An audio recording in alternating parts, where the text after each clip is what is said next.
n'est-ce pas, de longue portée, les drones. Mais ça dépend de ce qu'ils ont montré aujourd'hui. Est-ce que vous savez, quand les avions venaient, est-ce que vous avez vu les avions comme ils sont venus? Est-ce que vous savez ce qui est derrière? Vous ne savez pas. Ils ont présenté ce qu'ils voulaient présenter. Mais est-ce que le reste, vous savez? Mais dans tous les avions que vous avez vus là, c'est les avions, des avions de chasse minimes. Pourquoi? Parce qu'ils ont d'autres avions de chasse, de guerre. Donc vous voulez qu'ils fassent quoi? Ils aient prendre des bombardiers, des gros avions, comme en Côte d'Ivoire, les Sukhoi qui tombent, n'est pas qui se coulent en Côte d'Ivoire là. Est-ce que vous voulez? Les Sukhoi en Côte d'Ivoire qui se lèvent et après ils crachent là, et ça? Mais moi je ne comprends pas. Attends, je vais vous montrer quelque chose là. Je vous dis ici le nombre de pays qui ont cet avion là.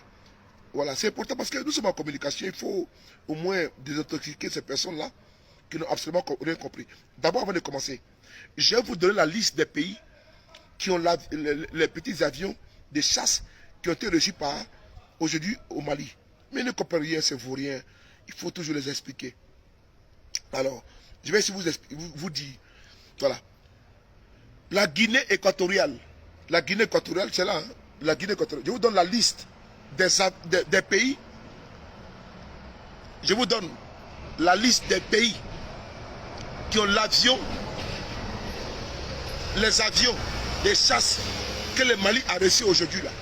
Je vous donne la liste des pays là. Et on va savoir est-ce que le Mali est le seul pays qui aujourd'hui a, comment dirais-je, s'est doté de ces avions-là. On va lire la liste de ces pays-là. Parce que moi, je préfère le Mali avec cet avion-là, ces avions, par rapport à leur capacité de déploiement ou bien à leur force de frappe par rapport à une situation donnée. Ils sont des gros porteurs. Mais aujourd'hui, Assimi Goïta, il est venu dans un hélico, à l'aéroport de Bamako, c'est nous. Donc ça veut dire que le Mali est doté.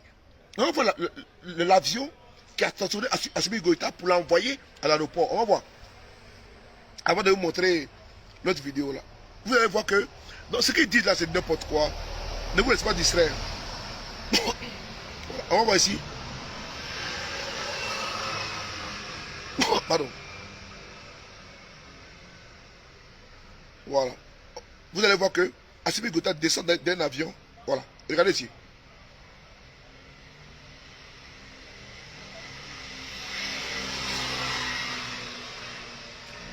Partez la vidéo, s'il vous plaît. Partez la vidéo. S'il vous plaît.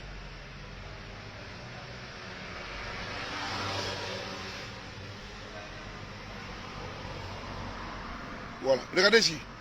Assimi Goïta qui vient de... Voilà. Regardez ici. Voilà. Oh, pourquoi ça fait ça?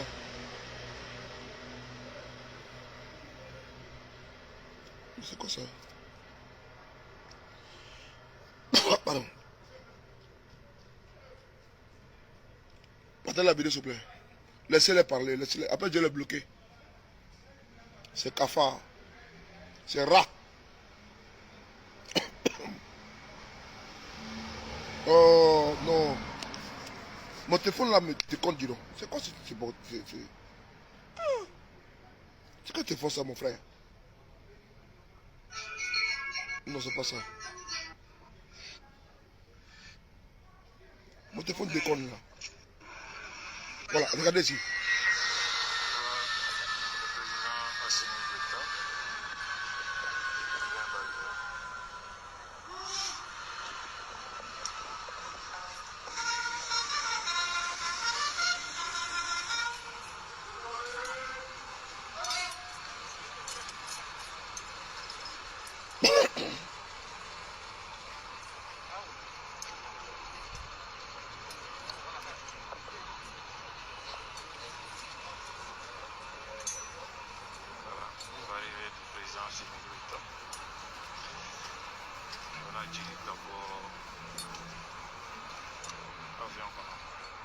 E voilà, c'est fait.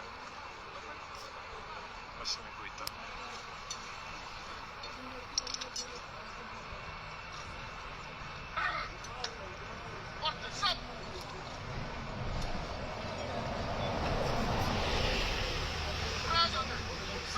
Voilà.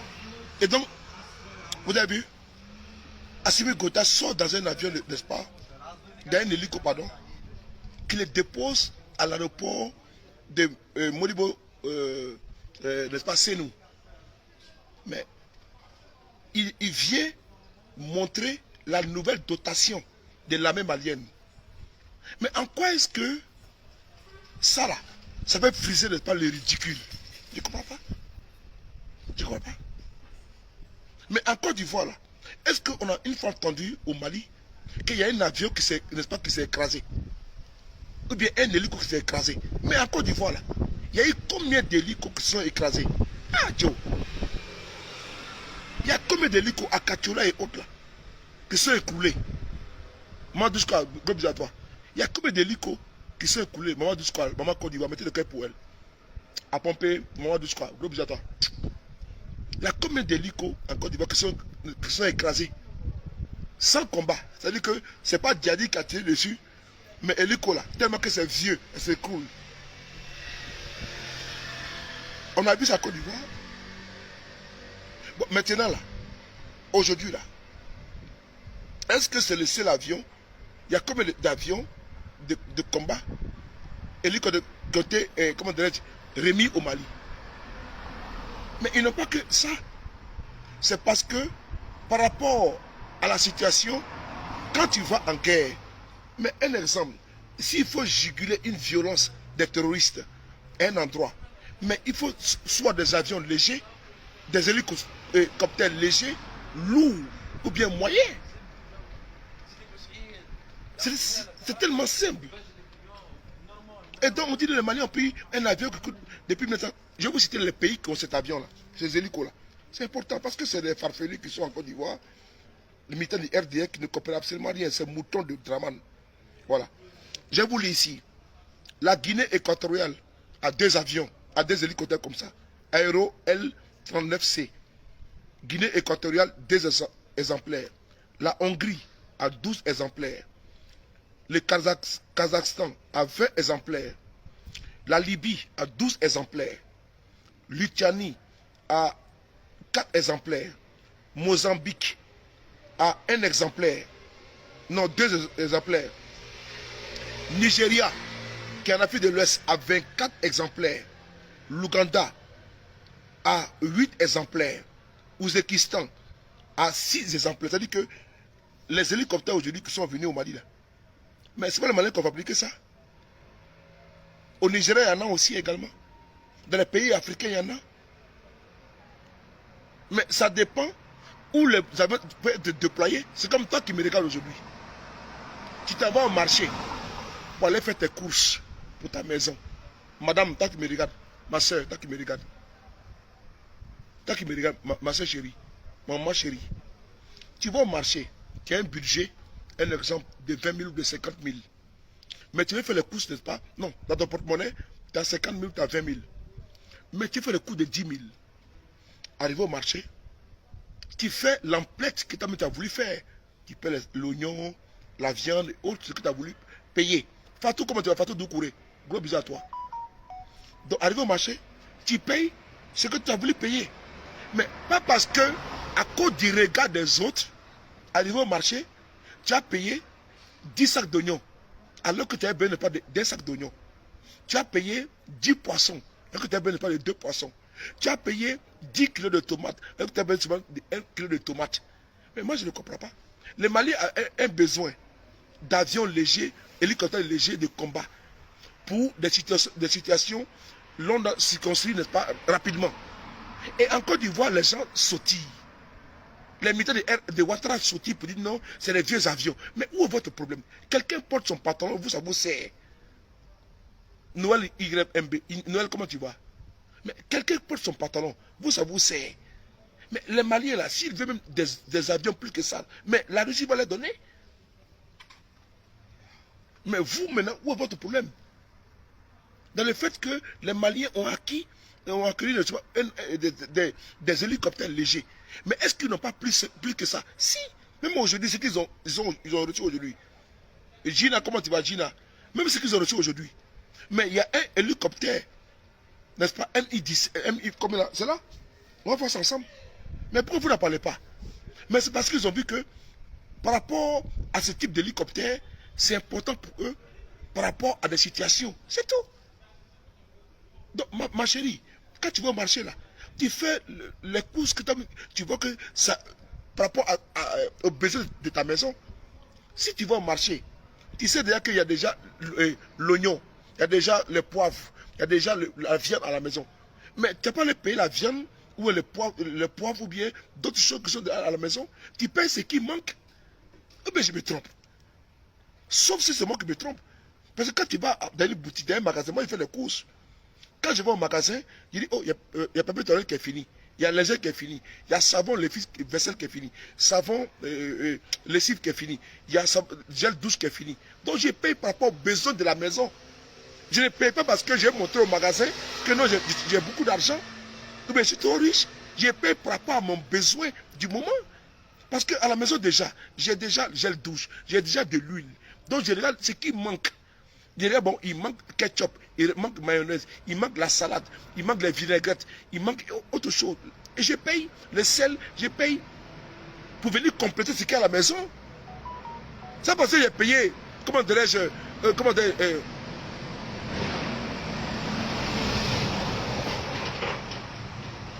ça parce que j'ai payé, comment dirais-je, des pâtes, des spaghettis au magasin, et j'ai payé, comment dirais-je, j'ai payé des spaghettis au magasin, j'ai payé, comment dirais-je, des poivrons au magasin, j'ai payé, comment dirais-je, de la tomate pelée ou bien tomate concentrée au magasin, que pour autant à la maison, je n'ai pas de complément à la maison.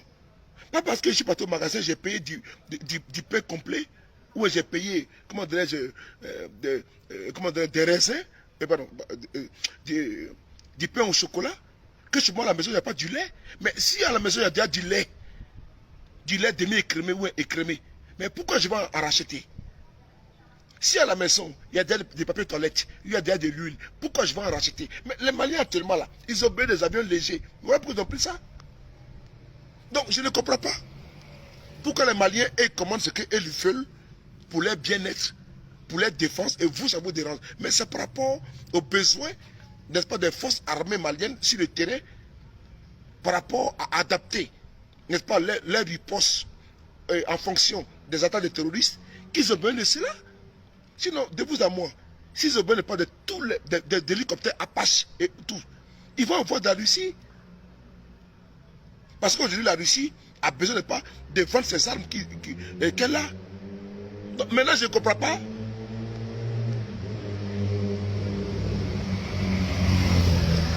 Moi, je ne comprends pas pourquoi vous, ça vous dérange.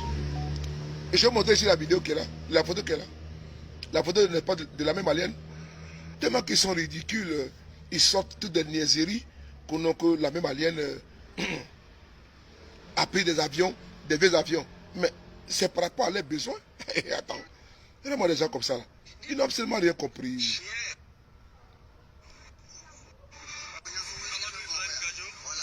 Voilà, je vais vous montrer quelque chose là. Vous allez voir, voilà. Vous allez voir que, regardez par exemple celui-là.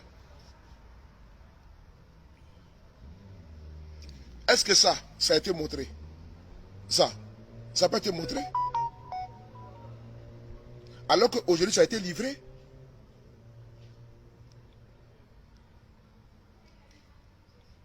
Voilà. Voilà. Ça n'a pas été montré? Mais est-ce que ça, c'est quoi? C'est là? Il est neuf. C'est un hélico de combat. Voilà, il est là. Il n'a pas été montré. Mais alors qu'il est parmi les 6 qui ont été livrés au Mali. Mais montrez-moi un pays africain francophone. Un pays africain francophone où la France a donné des hélicoptères comme ça cadeau. Montrez-moi un seul pays.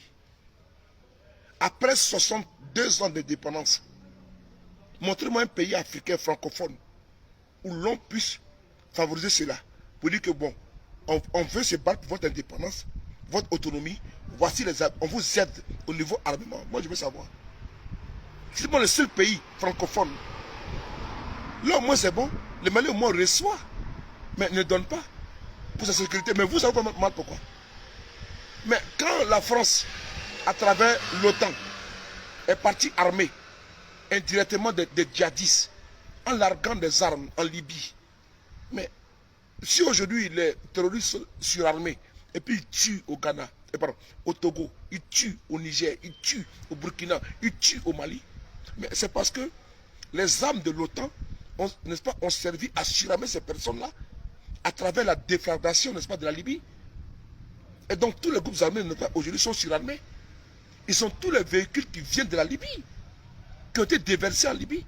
Mais une démocratie, et même ils ont décidé d'importer en Libye. Mais je vous pose la question de savoir, est-ce qu'il y a un gouvernement en Libye? Est-ce qu'il y a la démocratie tant voulue, tant vendue, la démocratie qu'ils ont voulu exporter là, est-ce que ça existe en Libye? Depuis que Kadhafi a été tué, est-ce que la Libye est une démocratie? Mais le Mali hérite de cette crise qui a été, comment dirais-je, provoquée par Sarkozy et l'OTAN. Donc le Mali fait avec ce qu'il a comme moyen. Mais est-ce que la France, quand elle est intervenue au Mali, a offert des avions de chasse aux Maliens? Non. Tout était sous contrôle de la France. Est-ce que la MINUSMA a offert des avions de chasse aux Maliens? Non. Mais est-ce que quand aujourd'hui la MONUSCO qui est aujourd'hui en RDC, au Congo-Brazzaville, mais ils sont aujourd'hui chassés là-bas, pourquoi? Parce que c'est maintenant combien d'années ils sont là-bas? La plus grande force de l'ONU déployée à l'extérieur, c'est au Congo. Mais est-ce qu'ils ont ramené la paix avec tous les armements qu'ils ont? Qu'est-ce qu'ils ont donné à l'armée congolaise? Zéro. Donc c'est de ça qu'il s'agit. C'est-à-dire que nous sommes dans le pragmatisme et nous voulons un partenariat gagnant-gagnant. Seuls les moutons qui n'ont absolument rien compris sont dans un service moutonnier. Mais nous, on a déjà compris. Il y a des fonctionnaires de l'ONU qui sont payés à des millions, à des millions par mois. Mais pendant ce temps, quand il y a le salaire de la responsable de la MONUSCO au Congo, en RDC, elle touche des millions par mois. Des hauts fonctionnaires touchent de quoi? Des millions par mois. Ils sont des expatriés. Mais ils sont bien garnis, bien fournis. Mais pendant ce temps, ils sont venus ne pas pour juguler l'insécurité. Mais pendant des décennies, mais le Congo n'a jamais été en sécurité. Mieux, l'Est du Congo est toujours en proie aux assauts des rebelles du M23. Il y a des massacres là-bas dans l'Est. Mais que fait la MONUSCO au Congo? Zéro. D'où aujourd'hui, quand les Congolais demandent qu'ils puissent partir là, mais c'est à cause de ça, ils ont monté les limites, les incapacités. Donc si les Maliens disent qu'ils veulent se départir de la force Barkhane et autres Takuba, mais laissez-les prendre leur indépendance et traiter avec qui ils veulent et combattre, n'est-ce pas, le terrorisme, parce que les autres ont monté les limites. Parce qu'aller au Congo, c'est une expérience sur terre. Dans aucun pays au monde, n'est-ce pas, l'ONU, les forces ont ramené la paix. Dans aucun pays au monde, ça n'existe pas. Ça n'existe pas. Au Congo aujourd'hui, ils sont aujourd'hui chassés. Mais imaginez c'est au Mali. Assimi Goïta n'aime pas la communauté internationale. Mais non. Mais depuis la force Barkhane, Takuba et autres ont été déployés, n'est-ce pas, au Mali. Quel exploit ils ont fait? Je veux juste savoir, est-ce qu'ils ont pu nettoyer les terroristes? Jamais de la vie. Mieux, on dit qu'à Assimi Goïta, souvent, les forces maliennes, n'est-ce pas, font des bévues. Oui, j'acquiesce. Mais l'armée française également a fait des bévues, comment dirais-je, au Mali. Il y a eu un jour, un dimanche, ouais, comment tu vois, ça va bien, un mariage au Mali qui a été bombardé par l'armée française. Il y a eu des morts. Il y a eu un rapport de l'ONU qui est sur Google, qui est sur YouTube. Mais dites-moi, après plus de 11 ans, 10 ans de la force française, de l'ONU et autres là, Takuba, tout là, ils ont changé de dénomination. Qu'est-ce que ça a apporté? Mais la Libye, qui est le moteur des ravitaillements en armes des terroristes, est-ce que la Libye a été mise, n'est-ce pas, en sécurité? Mais non. Mais eux-mêmes, ils ont ouvert une boîte de Pandore, une boîte de terroristes. Ils ont ouvert, n'est-ce pas, une Brest terroriste qui est la Libye. Où aujourd'hui, chacun va se servir en armement. C'est une boutique à ciel ouvert. Et maintenant, on va attaquer le Niger. On attaque le Togo. On attaque, n'est-ce pas, le Mali, le Burkina. Mais est-ce qu'ils sont arrivés là-bas? L'ONU, la France, l'OTAN, à pouvoir mettre la sécurité n'est-ce pas, en Libye? Et sont Maliens, comment on va donner des leçons aux Maliens? Il faut arrêter. Donc moi je vous dis, c'est plus profond que les abrutis qui commentent souvent. Parce qu'ils ne sont pas informés. Ils sont désinformés. Ils sont dans une propagande, dans une intoxication communicationnelle qui ne comprend pas, n'est-ce pas, comment, on dit que n'accuse pas où tu es tombé. Accuse plutôt là où ton pied a trébuché. Alors, les Maliens n'ont pas demandé d'être, n'est-ce pas, comment dirais-je, de prendre un héritage d'un échec total, patent, factuel, latent de la Libye. Non, ils n'ont absolument rien demandé. Et donc, ceux qui ont attaqué la Libye, qu'ils aillent faire le service après-vente. Qu'ils aillent, n'est-ce pas, faire le service après-vente. Le Mali se bat parce que c'est eux qui ont attaqué, n'est-ce pas, le pays des autres. Et maintenant, le Mali paye les conséquences. Je soutiens le Mali. Je soutiens le Mali. Et ça, je le dis. Mais je connais la géopolitique. Et donc, le Mali n'a absolument rien demandé. L'incapacité de Sarkozy, n'est-ce pas, à pouvoir imposer une sécurité, n'est-ce pas, en Libye, jusqu'à nos jours, ceux qui ont brisé la Libye sont incapables d'y intervenir. L'ambassadeur des États-Unis en Libye a été tué. L'ambassadeur des États-Unis en Libye a été tué après une attaque terroriste féroce. C'est-à-dire que tout le monde a fui la Libye. Donc le Mali là est à côté de la Libye. Et le Mali se bat. Alors, personne ne peut dire aux Maliens que non, vous avez fauté. Non, c'est pas vrai. Personne ne peut dire aux Maliens que vous êtes dans le faux. Moi, je suis ici en France et je le dis au fort. Il y a des personnes qui le disent ici en France que l'interventionnisme de la France en Libye a été un cataclysme. Mais si des nègres de maison, des aveugles qui ont subi l'esclavage pendant des siècles n'ont pas compris encore l'enjeu géopolitique, géostratégique, ils sont dans un commentaire farfelu sur Facebook, ça c'est le problème. Mais nous, la marche, elle est déjà lancée. Et nous continuerons la marche de la sensibilisation pour aller dans les hameaux, dans les bourgades, dans les campements, pour expliquer la chose vraie. Le Mali n'est pas dans une défiance. Le Mali est dans un combat qui n'a pas demandé face à des nébuleuses terroristes, islamistes, djihadistes, salafistes qui veulent imposer les dictats. C'est important. Et qui ont été armés par des forces exogènes.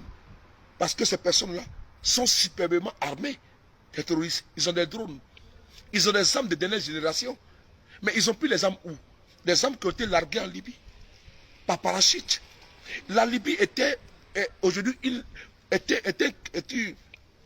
boutique où les terroristes vont se servir là-bas. N'oubliez pas, qui a tué Idriss Déby Itno?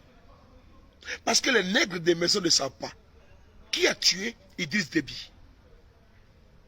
Idriss Déby a dit dans un discours que ceux qui ont attaqué la Libye, qu'ils viennent faire les services après-vente parce que ils ont ouvert une boîte de Pandore. Mais lui-même, ça l'a emporté. Puisque le fact, parce qu'ils ne savent pas la géopolitique, je vais les expliquer un peu les moutons. Le fact, c'est un groupe armé libyen et tchadien. Le fact est basé en Libye et à cheval entre la frontière du Tchad et de la Libye. Le fact est surarmé et a pris des armes où? Les armes où?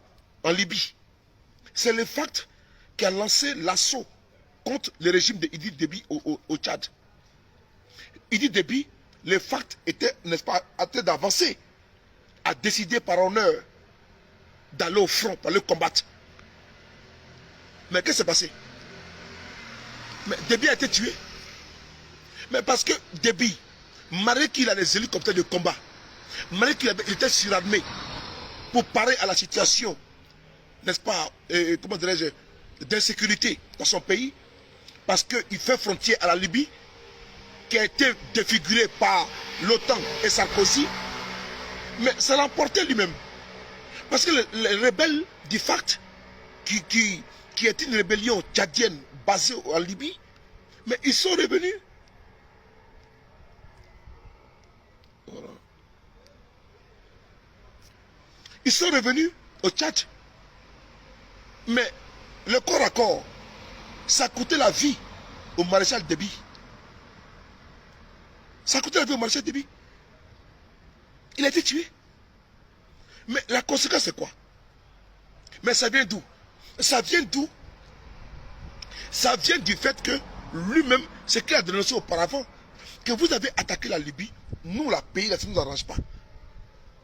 Mais il s'est armé, surarmé, mais ça l'a porté. C'est de ça qu'il s'agit. Et donc, les armes qui ont été larguées en Libye, là, ont apporté, ils disent Déby Itno. Alors, frères et sœurs, pour vous dire qu'un terroriste n'a pas de sanctuaire, ça saluer quand j'y confie tout mon respect. Donc, la conséquence directe de leur intervention en Libye a fait tuer Idriss Déby. Parce que les rebelles du FACT se sont surarmés où en Libye, à travers les armes qui ont été larguées par l'OTAN et la France. Ces armes-là ont permis à tuer Idriss Déby. C'est la conséquence directe de l'intervention de Sarkozy et de l'OTAN en Libye. La conséquence directe